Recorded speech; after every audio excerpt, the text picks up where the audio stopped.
जय हिंद बच्चों। सभी का मैथ अदर शिक्षण में स्वागत है। तो बच्चों, आज हम कक्षा 10 की प्रश्नावली 6.3 के बारे में अध्ययन करेंगे। तो बच्चों, हमने जो पिछले वीडियो में अध्ययन किया था, मैं आशा करता हूँ कि सभी बच्चों को वो वीडियो अच्छे से समझ में आया होगा। तो आगे वीडियो को स्टार्ट करने से पहले आप सभी बच्चों से निवेदन है कि आप मैथ अदर शिक्षण के चैनल को सभी बच्चे सब्सक्राइब कर लेंगे, शेयर करेंगे, लाइक करेंगे, कमेंट करेंगे। जो बेल आइकन वाला घंटा आपको दिखाई दे रहा है बच्चों, उसे अवश्य प्रेस करना है ताकि आने वाला नोटिफिकेशन सबसे पहले बच्चों आप प्राप्त कर सके और क्लास का आनंद उठा सके। साथ में अपने दोस्तों तक भी क्लास को शेयर करना है ताकि वो भी क्लास का आनंद उठा पाए। तो चलो बच्चों, आप क्लास को स्टार्ट करते हैं, तो सभी बोर्ड की तरफ ध्यान देंगे। देखिए बच्चों, क्वेश्चन नंबर 12। तो पिछले वीडियो में क्वेश्चन नंबर 11 तक हमने कर लिया। क्या लिखा? एक त्रिभुज एबीसी की भुजाएं एबी और बीसी तथा माध्यिका एडी एक अन्य त्रिभुज पी क्यू आर की क्रम से भुजाओं पीक्यू और क्यू आर तथा माध्यिका पीएम के समानुपाती है। तो दर्शाइए कि त्रिभुज एबीसी समरूप है त्रिभुज पीक्यू आर के। आपको क्या कहा गया है कि इस त्रिभुज की जो एबी भुजा है वो समान अनुपात मतलब समानुपाती किसके है? पीक्यू के। इस त्रिभुज की भुजा हमारे पास क्या है? जो बीसी, देखो ये वाली बीसी है, ये इस त्रिभुज के क्यूआर की भुजा के क्या है? समानुपाती है।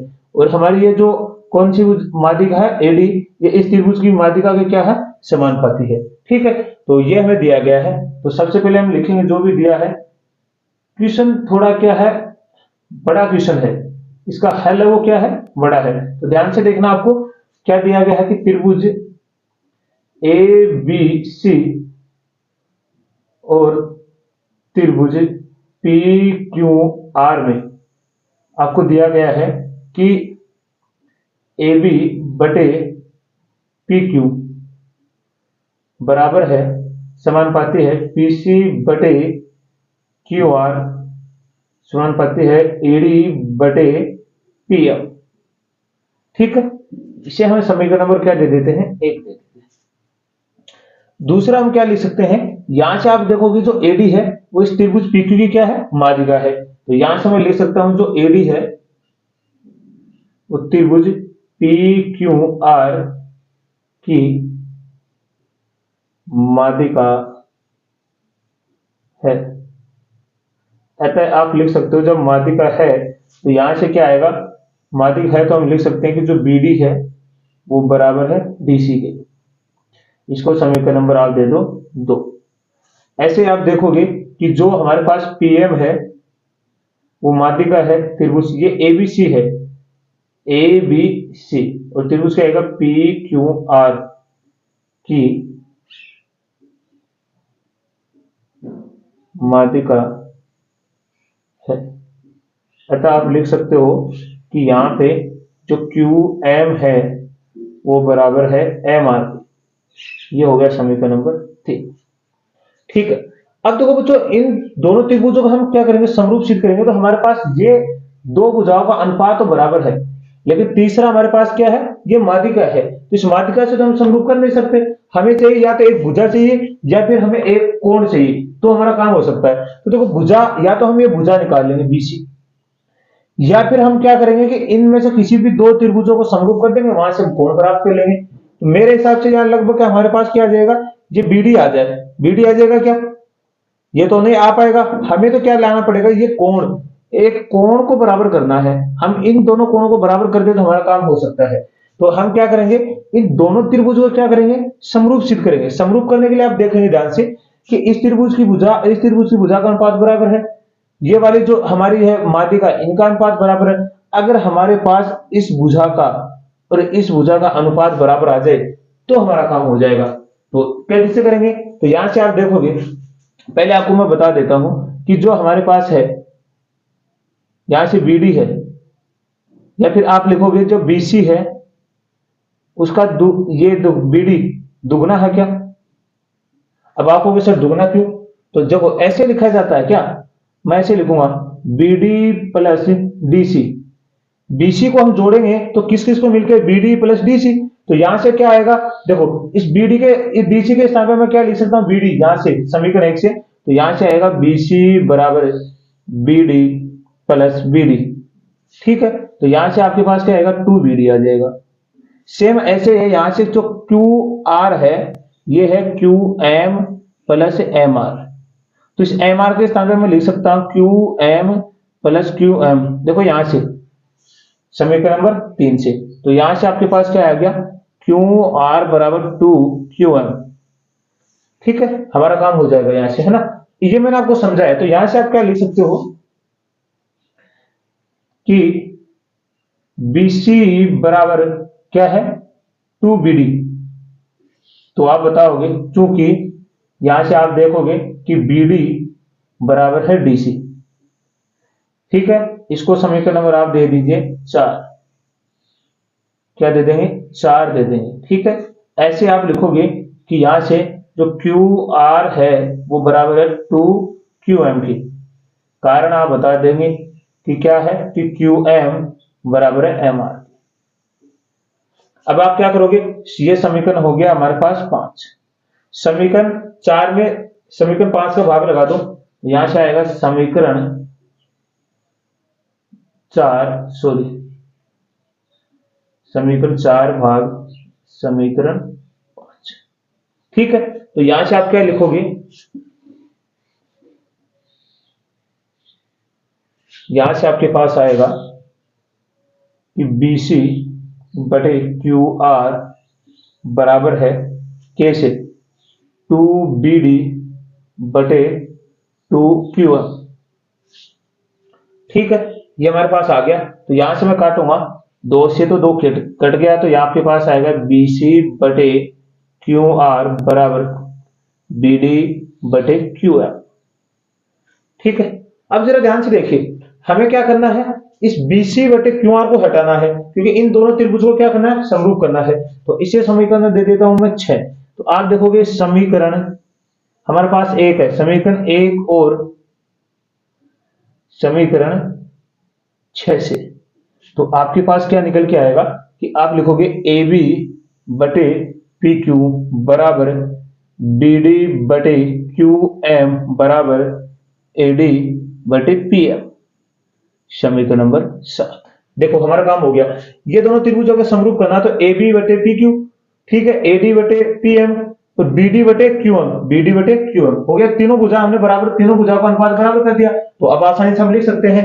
अब आप क्या लिखोगे कि त्रिभुज ABD और दूसरा त्रिभुज आपके पास क्या है, त्रिभुज PQM में आप लिखोगे कि AB बटे PQ बराबर है BD बटे QM बराबर है AD बटे PM।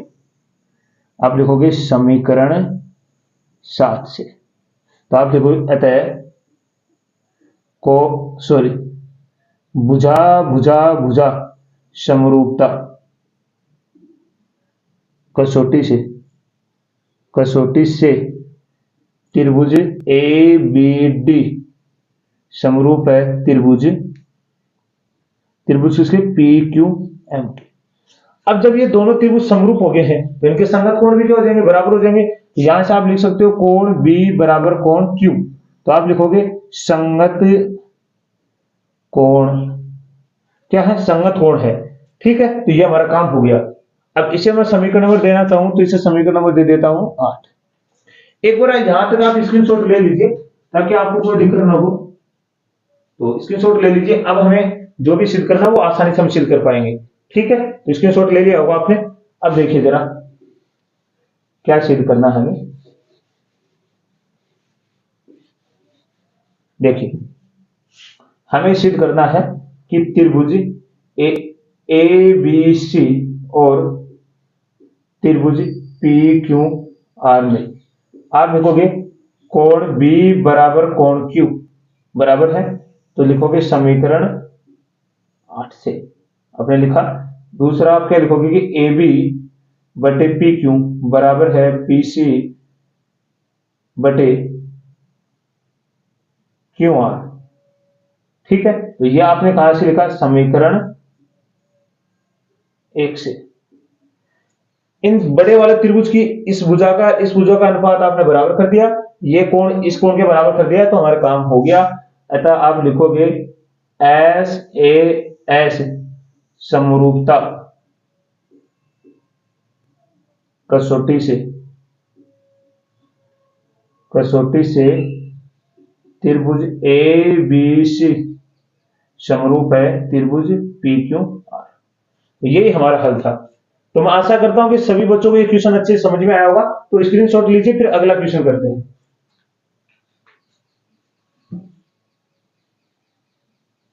चलिए बच्चों, अगला क्वेश्चन देखिए। क्वेश्चन नंबर क्या है हमारे पास 13।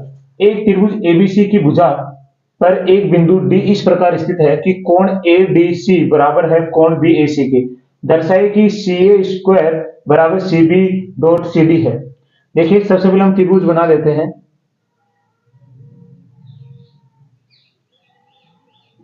त्रिभुज है हमारे पास A B C, A B C.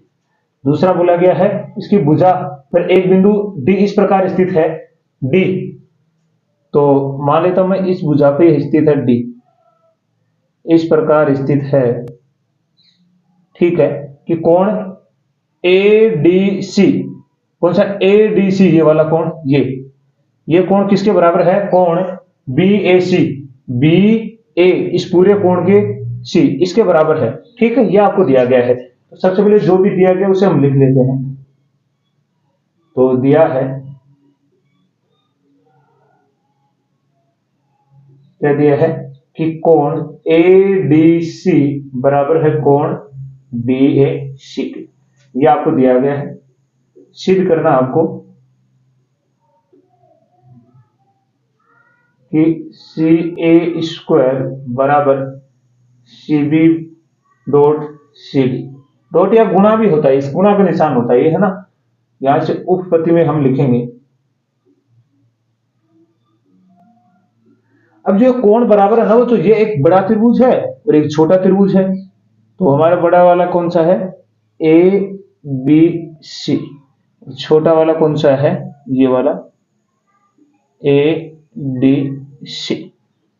ठीक है, अब देखोगे इन दोनों त्रिभुज में एक तो देखो कोण सी बेनिस्ट आ रहा है, और एक हमें बराबर दिया कि कोण जो ए है ना वो बराबर कोण डी के। ये तो देखो दोनों में से आ रहा है। बाकी देखो ये कोण हमें पहले से बराबर दिए हैं, कौन सा, डी और ए। तो यहां से मैं लिखूंगा कि त्रिभुज ए बी सी और त्रिभुज क्या लिख सकते हो, ए डी सी में। या फिर, ठीक है, या फिर जो त्रिभुज हमें दे रखा है ना, जैसे कोण दे रखा है इस पे भी ले सकते हो आप। जैसे कोण दे रखा है इसी पे त्रिभुज हम ले लेते हैं। जैसे कोण भी दे रखा है ना हमें, तो यहां से मैं त्रिभुज लिखूंगा ए डी सी, और दूसरा त्रिभुज जैसे कोण दे रखा है इसमें लिख सकते हो त्रिभुज बी ए सी। आप लिखोगे कि कोण ए डी सी बराबर कोण बी ए सी क्या है, दिया है। दूसरा आप लिख सकते हो कि कोण सी बराबर कोण सी उभयनिष्ठ है, क्योंकि दोनों त्रिभुजों में आ रहा है, छोटे वाले त्रिभुज में भी और बड़े वाले में उभयनिष्ठ है। तो आप लिख सकते हो अतः कोण कोण समरूपता कसौटी से, कसौटी से। ठीक है, आप देखोगे त्रिभुज ए बी सी, ठीक है, या सॉरी एबीसी लिख दिया मैंने, ए डी सी समरूप है त्रिभुज बी बी ए सी के। जब दोनों त्रिभुज समरूप हो गए हैं तो इनकी भुजाओं का अनुपात क्या होगा, जो बराबर होगा। ठीक है, अब देखो जब भी ऐसा क्वेश्चन आपको हल करने के लिए पूछा जाता है तो आपको क्या करना है, आप सीधा ही इसे लिखोगे, सीधा इसको ऐसे लिख सकते हो। देखो एक बार मैं बता देता हूं कि इसको कैसे लिखोगे, सी ए गुणा सी ए बराबर सी बी गुणा सी डी। ठीक है, तो आप इसको लिख सकते हो, इस सी ए को इधर भेज दो और सी बी को इधर ले आओ। सी ए बटे सी बी बराबर सी डी बटे सी ए। क्या ऐसा लिख सकता हूं मैं, कोई दिक्कत थोड़ी है, ऐसा लिख सकता हूं। तो इसका मतलब ये वाला होता है। तो मैं यहां से लिखूंगा सी ए बटे सी बी बराबर है सी डी बटे सी ए। क्या लिखेंगे, संगत भुजाओं का अनुपात बराबर होता है। ठीक है, तो यहां से बस तिरछे तो गुणा करना, वापिस इस तरह कर दो गुणा। तो यहां से होगा सी ए गुणा सी ए बराबर C B dot C B गुणा सी डी। तो सी ए को सी ए से गुणा करते ये तो होगा सी ए स्क्वायर, इसको सी लिख सकते हो C B dot C D. यही हमारा आंसर है। तो बिल्कुल आसान है, देखो क्वेश्चन में ही हमारा उत्तर दे रखा है, तो वहीं से हमने हल कर दिया। तो मैं आशा करता हूँ कि ये क्वेश्चन भी आपको अच्छे से समझ में आया होगा। तो बच्चों आज के लिए हम इतना ही करेंगे। तो सभी बच्चों को मैथ अडा 16 की तरफ से धन्यवाद।